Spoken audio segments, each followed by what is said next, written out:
This is a poem called The Story of a Shirt. And then just to give a bit of context, I don't really like to give away the meaning of stuff, but this is about a shirt that's associated, that was in my car over the course of a series of events which were not pleasant.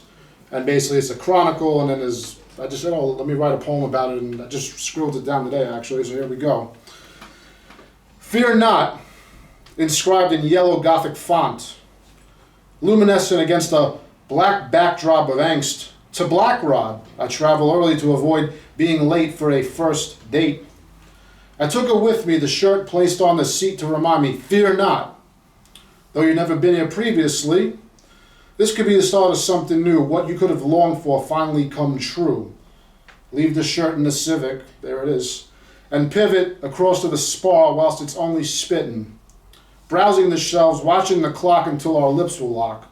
Meander over the road, halting at the brow, looking out at the many cars passing by, miles away. Unaware I was watching them pass, perhaps one motorist glanced back having a laugh, wondering if I was observing from afar.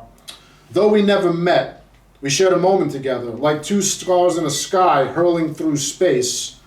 Some never cross paths, while others collide, like my beloved and I.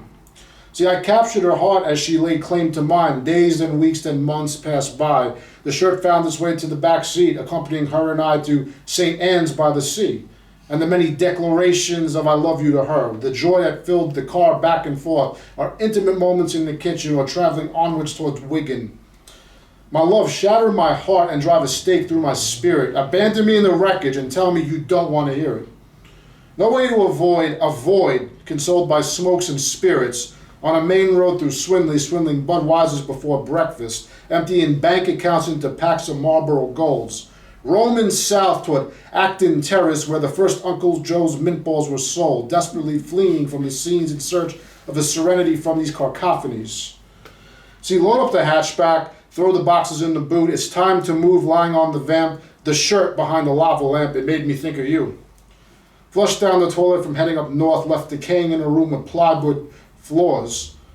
An empty kitchen echoing the silence of your absence, crusted pots upon a stove with contaminated forks long forgotten.